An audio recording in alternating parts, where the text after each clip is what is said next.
బీసీలకు రిజర్వేషన్ల పేరుతో చంద్రబాబు ప్రభుత్వం వెన్నుపోటు పొడుస్తోంది అంటున్న వైసీపీ నేతలు. రిజర్వేషన్లు 50% దాడుతున్నాయంటూ పిల్లు. పురుషోత్తం గారు చెప్పండి, ఏమవుతుంది దీని మీద? ఇప్పుడు హైకోర్టు విచారణ టేకప్ చేస్తే చంద్రబాబు గారి ప్రభుత్వం చేసింది ధర్మమా లేకపోతే అధర్మమా, లేదు రాజ్యాంగబద్ధమా కాదా, వారు అంటున్నట్టు వెన్నుపోట కాదా? కొమ్మినేని ఇప్పుడు ఒక చట్టం ప్రతిపాదన చేసినప్పుడు, బిల్లు పెట్టినప్పుడు ఆ బిల్లులో గొప్పతనం అని చెప్పి ఈ బిల్లు తెచ్చిన ఘనత మాదని ఎవరైనా చెప్పుకుంటారు. చంద్రబాబు గారు బిల్లు ప్రవేశపెట్టిన మరుక్షణం వచ్చి చెప్పింది ఎవరో తెలుసా? దీని మీద ఎవరైనా కోర్టుకి వెళ్తే వాళ్ళు చరిత్ర తీర్మానం కదా, ఆ తీర్మానం ఏదైతే పెట్టారో ఆ తీర్మానం గొప్పతనం చెప్పకుండా ఈ తీర్మానానికి వ్యతిరేకంగా ఉన్న పోయినారంటే వాళ్ళు చరిత్ర అంటే పోతారని తెలుసు. ఆ తర్వాత జీవో ఇచ్చారు. అంటే దీని అర్థం ఏంటి? అది అవదనే. ఇప్పుడు రాజ్యాంగపరమైన అంశాలు వచ్చినప్పుడు ఎవరైనా చేయలేము. దేశవ్యాప్తంగా జరగాల్సిన ఒక రాష్ట్రానికి సంబంధించిన అంశం కాదు. కానీ మీరు దీనిపైన ఉత్సాహం చూపినారంటేనే మన మోటివ్ అర్థం. ఈ పేరుతో ఎలక్షన్ ఆపేస్తారా? ఇది ఒక డౌట్ ఉంది రాష్ట్ర ప్రజలకు. రెండోది, ఇక్కడ స్పిరిట్ గా తీసుకోండి. ఇప్పుడు జగన్మోహన్ రెడ్డి గారు ఉన్నారు, ప్రయత్నం చేశారు, చట్టపరమైన ప్రయత్నం, పరిమితులు ఉన్నాయి కాబట్టి అది జరగలేదు. వెంటనే ఏం చేశారు? చట్టాన్ని పక్కన పెట్టి తన చేతిలో ఉండే పని నిజాయితీగా చేశారు. ఈ రాష్ట్రంలో విష్ణు గారు ఇక్కడ ఉన్నారు కాబట్టి విజయవాడ, తిరుపతి లాంటి, విశాఖపట్నం లాంటి ప్రతిష్టాత్మకమైనటువంటి మేయర్ స్థానాల్ని జనరల్ సీట్లో బీసీలకు ఇచ్చిన ఘనత వైఎస్ఆర్ కాంగ్రెస్ పార్టీదే కదా. మా రాయలసీమ ప్రాంతంలో అనంతపురం, హిందూపురం, కర్నూలు లాంటి ఆధిపత్య వర్గాలే ఎప్పుడు ఎంపీలుగా ఉండే చోట 3 చోట్ల బీసీలకి ఎంపీలుగా గెలిపించుకున్నాడు 2019 ఎన్నికల్లో. రాజ్యసభలో ధనవంతులకి, శతకోటీశ్వరులకే పరిమితమైన స్థానాలు 4 రాజ్యసభ స్థానాలని బీసీలకి ఇచ్చింది జగన్మోహన్ రెడ్డి గారు. అంటే ఇక్కడ జగన్మోహన్ రెడ్డి విముఖ వ్యూహంతో వ్యవహరించారు. చట్టం చేసే ప్రయత్నం చేశారు, అది సాధ్యం కాలేదు. వెంటనే తన చేతిలో ఉండే పని పూర్తి చేశారు. అంతకన్నా ఎక్కువ ఇచ్చారు రిజర్వేషన్ కన్నా. 3 జనరల్ సీట్లలో మేయర్లు, 3 ఎంపీ సీట్లు గెలవడం, 4 రాజ్యసభ సీట్లు. ఇప్పుడు చంద్రబాబు గారు ఛాలెంజ్ చేయాల్సింది ఏంటంటే, చట్టం ట్రై చేద్దాం, సాధ్యం కాకపోతే నేను 34% మంది బీసీలకి ఇచ్చేస్తున్నాను. జగన్ గారికి ఛాలెంజ్ చేయండి, ఆయన ఖచ్చితంగా స్వీకరిస్తాడు, ఇంకా ఎక్కువ వేస్తాడు 1-2. కాబట్టి ఛాలెంజ్ చేయాల్సిన రాజకీయ పార్టీలు, చట్టం అనేది కాన్స్టిట్యూషన్, అది వాటిలో మీరేం చేయలేరు.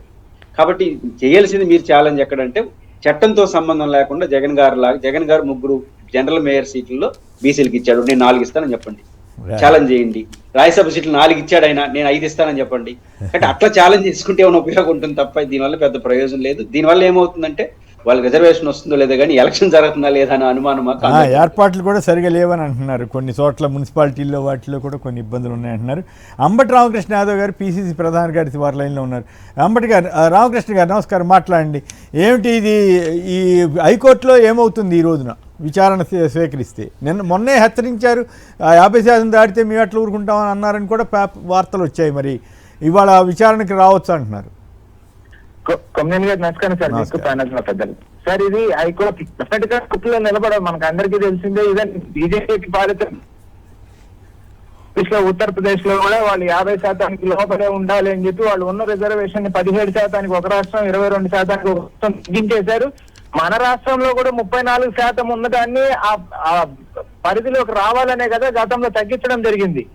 సో ఉన్నదాన్ని తగ్గించే పరిస్థితి ఉన్నప్పుడు, కాన్స్టిట్యూషనల్ గా అది వ్యాలిడిటీ లేనప్పుడు, వీళ్ళు బీసీలని ఏదో మోసం చేయడం కోసం, వెన్నుపోటు పడవడం కోసం చంద్రబాబు నాయుడు గారు వాళ్ళని అపీస్మెంట్ అని వాళ్ళని తనేదో చేయబోతున్నట్టు అవతల కోర్టులు అడ్డగించినట్టు, ఆ అడ్డగించిన కోర్టులు కూడా ప్రతిపక్షాల కోర్టులకు వెళ్ళి దాన్ని తీసేసినట్టు ఇతను బీసీ ఉద్ధారకుడిగా చూపించుకునే ప్రయత్నమే తప్ప, ఇది బీసీల పట్ల చంద్రబాబు నాయుడు చేస్తున్న పచ్చి మోసం, పచ్చి దగా. ఇంకొక విషయం సార్, వీళ్ళ ప్రభుత్వం కేంద్రంలో ఉంది, వీళ్ళ ప్రభుత్వం ఇవాళ రాష్ట్రంలో ఉంది. కోర్టులు స్పష్టంగా చెప్తా ఉన్నాయి ఏ డేటా ఆధారంగా వీళ్ళకి ఇంత శాతం ఇవ్వాలని కోర్టులు అడుగుతా ఉన్నాయి. సో క్యాస్ట్ సెన్సెస్ చేయకుండా రిజర్వేషన్ పెంచుతామంటే అది ఎప్పటికీ నిలబడే పని కాదు. మోడీ గారితో చెప్పి క్యాస్ట్ సెన్సెస్ చేపించే ధైర్యం చంద్రబాబు నాయుడుకి లేదు. అదేవిధంగా రాష్ట్రంలో వీళ్ళు హామీ ఇచ్చిన క్యాస్ట్ సెన్సెస్ ఈ రోజు వరకు చేయలేదు. తెలంగాణ రాష్ట్రంలో అది ఎట్లా చేయాలో మేము చేసి చూపించాం. క్యాస్ట్ సెన్సెస్ చేసి అట్లా అట్లీస్ట్ కేంద్రానికి పంపించి, ఇదిగో మా రాష్ట్రంలో ఎట్లుంది, దేశవ్యాప్తంగా మనం చేద్దామనే ఇనిషియేషన్ కూడా తీసుకోకుండా బీసీలకు మేలు చేస్తున్నామంటే చంద్రబాబు నాయుడు గారు బీసీల కంట్లో కారం కొడుతున్నట్టు పచ్చి మోసం చేస్తా ఉన్నాడు అనేది పాయింట్ నెంబర్ 1. సార్, ఇంకొక అవకాశం ఇవ్వాలి నాకు. మీరు రాజధాని సెల్ఫ్ సస్టైన్ రాజధాని గురించి మాట్లాడారు కదా. అవును, వార్త వచ్చింది. 2 రోజుల క్రితం నేను చండీగఢ్ రాష్ట్రానికి వెళ్ళాను సార్. హర్యానా, పంజాబ్ ఉమ్మడి రాజధానిగా ఉన్న చండీగఢ్కి వెళ్ళాను. వెరీ వెల్ ప్లాన్డ్, అద్భుతంగా ఉంది సిటీ. 70 సంవత్సరాలు అయింది ఆ సిటీ తయారయ్యి. మొత్తం విస్తరణ కూడా చండీగఢ్ విస్తరణ 28,000 ఎకరాలు మాత్రమే. 2 రాష్ట్రాలకు రాజధానిగా అది సర్వైవ్ అవుతుంది సార్. అవును, మొత్తం గవర్నమెంట్ అద్భుతంగా జవహర్లాల్ నెహ్రూ గారి టైంలో దాన్ని అద్భుతంగా వెల్ ప్లాన్ చేసి నీట్ గా ఎక్కడ ఏ ఇబ్బంది లేదు, అవినీతి మరకలు లేవు, గందరగోళం లేదు. 28,000 ఎకరాలతో 2 రాష్ట్రాలకు రాజధానిగా ఉంది అది. ఇవాళ మనం ఇక్కడ లక్షల ఎకరాల్లోకి వెళ్ళిపోతున్నాం. అవును, అవసరం. మీరు ఈ ప్రస్తావన తెచ్చారు కాబట్టి నేను మొన్న గూగుల్లో ఎక్కడ చూశాను, వాషింగ్టన్ క్యాపిటల్ హిల్ అనేటువంటి ఆ ప్రభుత్వ అసెంబ్లీ సముదాయం, పార్లమెంట్ సముదాయం అనండి, ఆఫీసులు అనండి, ఆఫీసులు కూడా ఉన్నట్టున్నాయి అక్కడ. అన్నీ కలిపి కూడా 8 చదరపు కిలోమీటర్లు 5 చదరపు కిలోమీటర్ల విస్తీర్ణంలో ఉంటే, ఏపీ ప్రభుత్వం నిర్మిస్తున్న ప్రభుత్వ సముదాయాలనండి ఇవన్నీ 8 చదరపు కిలోమీటర్ల విస్తీర్ణంలో ఉంటాయి. అది దేశం, ఇది రాష్ట్రం. ఇంకోటి ఏంటంటే కాలిఫోర్నియా అనేది ఒక పెద్ద రాష్ట్రం. ఆ రాష్ట్రంలో సాక్రమెంటో అనేటువంటి చోట రాజధాని ఉంది. ఆ రాజధానిలో మొత్తం గవర్నమెంట్ ఆఫీసులన్నీ కలిపి 39 ఎకరాల్లో ఉన్నాయట. 10 బ్లాకుల కింద వాళ్ళు చేశారు, ఇంక్లూడింగ్ అసెంబ్లీ 20 కూడా. మనకి ఇక్కడేమో లక్షల ఎకరాలు, 1000 ఎకరాలు, మహానగరం ఏందేందో. మరి ఆంధ్రప్రదేశ్ ప్రజల్ని ఏమనుకోవాలో, మరి వాళ్ళని ఏమనుకుంటున్నారు? చండీగఢ్ మించి ఎక్స్పాండ్ అవుతున్నాయి. పంజాబ్ లో మొహాలి, అట్లాగే హర్యానాలో పంచకుల. వీటిని ప్రైవేటర్స్ డెవలప్ చేస్తున్నారు. ఏది చండీగఢ్ ఏ నమూనాలో డెవలప్ అయిందో ఆ రకంగా సెక్టార్స్ పెట్టి ప్రైవేటర్స్ డెవలప్ చేస్తున్నారు. కానీ కాదు, ఆంధ్రప్రదేశ్లో తమాషా ఏంటంటే ప్రభుత్వం డెవలప్ చేయాల్సిన వాటిని ప్రైవేట్కి అప్పచెబుతున్నారు. ప్రైవేట్ వాళ్ళు రియల్ ఎస్టేట్ వెంచర్లు వేసుకుని డెవలప్ చేసుకుంటా వెళ్ళేటికి సదుపాయాలు ఆ సందర్భాన్ని బట్టి డబ్బులు వసూలు చేసి, పన్నులు వసూలు చేసి సదుపాయాలు కల్పించాలి. కానీ ఇక్కడ ప్రభుత్వం చేస్తుంది, ప్రైవేట్ వాళ్ళు చేయాల్సిన పనేమో ప్రభుత్వం చేయాల్సిన పనేమో ప్రైవేట్. Right, thank you. విద్య ఆరోగ్యమేమో ప్రైవేట్ వాళ్ళకి, అది రియల్ ఎస్టేట్ వ్యాపారం ఏమో గవర్నమెంట్. Right, okay.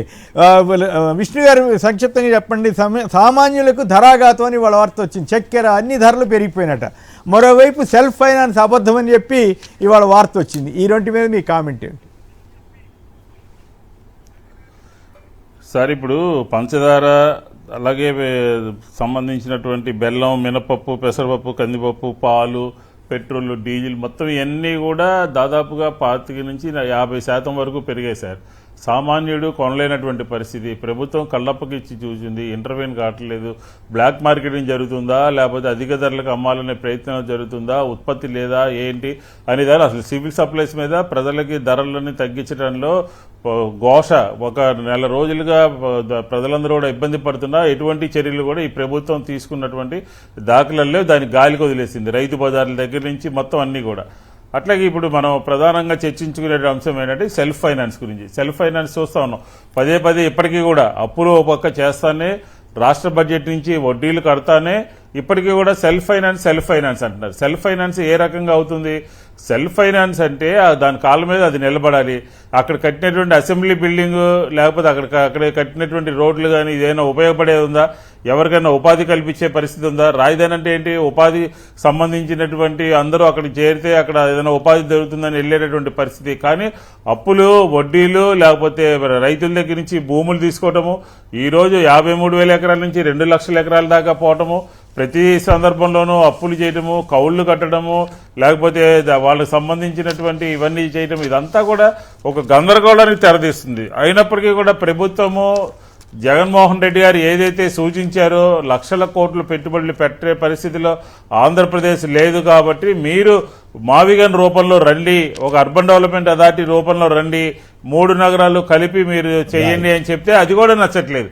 కొన్ని కన్ఫ్యూజన్లో ఉంది ప్రభుత్వము. ఎందుకంటే ఒక పక్కన విజయవాడ, గుంటూరు కూడా మావిగన్ అంటారు, ఏదంటే ప్రజల నుంచి వ్యతిరేకత వస్తుందనే ఉద్దేశంతో. ఒక పక్క అప్పులు చేస్తా ఉన్నారు, ఒక పక్క రాష్ట్ర ప్రభుత్వం నుంచి డబ్బులు కడతా ఉన్నారు. ఇలా రకరకాలైనటువంటి దీంట్లో ప్రభుత్వం అనిశ్చితమైనటువంటి పరిస్థితులు ఉంది. నిన్న మొన్న ఇక్కడ చూశాను నేను, కృష్ణానది నుంచి విజయవాడ నుంచి కిందకి అమరావతికి మెట్రో రైలు తీసుకెళ్తారంట కృష్ణానది కింద నుంచి. ఈ రకంగా ఆలోచన చేస్తే ఎవరికి ఉపయోగకరంగా నేను ఒకటే చెప్తున్నాను, ఆలోచనలే. రైట్, పురుషోత్తం గారు నేను ఒకే ఒక పాయింట్ చెప్తాను ఫైనల్ గా. చెప్పండి. అక్కడ ఉన్నటువంటి లోకల్లో ఉన్నటువంటి ఎమ్మెల్యే, ఆ ఎమ్మెల్యే మొన్న శాసనసభలో అమరావతి గురించి పూర్తిగా మనందరికన్నా కూడా ఎక్కువ మాట్లాడాడు. అక్కడ ఉన్నటువంటి రోడ్లు కానీ, అక్కడ ఉన్నటువంటి సమస్యల మీద. మంచినీరు లేదని, డ్రైనేజీలు లేవని, కనెక్టివిటీ లేదని, ఇప్పటికే 50,000 కోట్లు అప్పు తెచ్చి డబ్బులు ఖర్చు పెడుతున్నటువంటి తరుణంలో ఆ ఎమ్మెల్యే మాట్లాడారంటే అది పబ్లిక్ ఒపీనియన్ కింద తీసుకోవాల్సినటువంటి అవసరం ఉంది. కాబట్టి అమరావతి పరిస్థితి సెల్ఫ్ ఫైనాన్స్ కాదు, సెల్ఫ్ గోల్ లాగా కనబడతా ఉంది. రైట్, నిజంగానే అది వాస్తవం ఏది ఆయన ఎమ్మెల్యే గారు చెప్పిన తీరు కానీ ఇవన్నీ కూడా చూస్తే అది అనిపిస్తుంది. రైట్, పురుషోత్తం గారు. కుమికర్, మీరు ప్రస్తావించినట్టు ప్రభుత్వం చేయాల్సిన పని ప్రైవేట్ వాళ్ళకి, ప్రైవేట్ వాళ్ళు చేసిన ప్రభుత్వానికి ఇట్లా తయారైంది రాష్ట్ర రాజధాని. ఇప్పుడు ఉమ్మడి Andhra Pradesh assembly, secretariat, high court, secretary ఎంత ప్లేస్ ఉంది హైదరాబాద్ లో. ఇక్కడ ఆల్రెడీ ఉన్నట్టునే మళ్ళీ కడుతున్నారు, అది విశేషం. అదే మళ్ళీ పెడుతున్నారు. ఇప్పుడు ఆంధ్రప్రదేశ్ కి ఎంత అవసరం ఉంది? మీరు హైదరాబాద్ అడిగారు కాబట్టి చెబుతున్నాను సార్. నాకు ఉన్న సమాచారం ప్రకారం గతంలో కూడా అనేక ఆర్టికల్స్ రాసినప్పుడు 235 ఎకరాల్లో, లేదు 500 ఎకరాలు అనుకుందాం, నాకు తెలిసి 235 ఎకరాల్లో మొత్తం హైదరాబాద్లో ప్రభుత్వ ఆఫీసులన్నీ ఉన్నాయి. అది వేరే వేరే చోట ఒకే చోట పెడితే అది కూడా తగ్గిపోతుంది. కాబట్టి 200 ఎకరాల్లో జరగాల్సిన అడ్మినిస్ట్రేషన్ తీసుకొచ్చి 20,000 ఎకరాలు, 1,00,000 ఎకరాలు వేలం వేరేలాగా వెళ్తున్నారు. దీని యొక్క పర్యవసానాలు ఏమవుతాయి?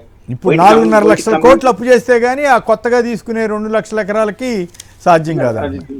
వస్తువులే కల్పించలేరు. 47,000 కోట్లు ఇప్పటికీ అప్పు చేయాలంటున్నారు. 12,000 కోట్లు పెట్టేశారు, ₹1 రాదు. నేను గ్యారంటీకి చెప్పగలను, జగన్ గారు అందుకే మావిగాని ఎందుకు పెట్టారంటే వారు ఎన్ని సెల్ఫ్ మాటలు మాట్లాడుకున్నా ఆచరణలో అది సాధ్యం కాదు. అది మొత్తం ప్రతి రూపాయి రాష్ట్ర ప్రభుత్వం కట్టాల్సిందే.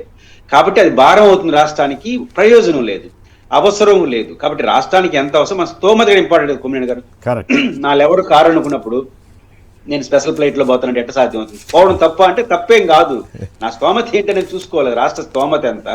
మీరు ఉద్యోగులకు జీతాలు వచ్చి 90% అయిపోయింది అంటారు. మరి ఎక్కడ ఎందుకు వర్తించదు ఆ సిద్ధాంతం? రాష్ట్రం అంతా ఒకే సిద్ధాంతం, డబ్బులు లేవు.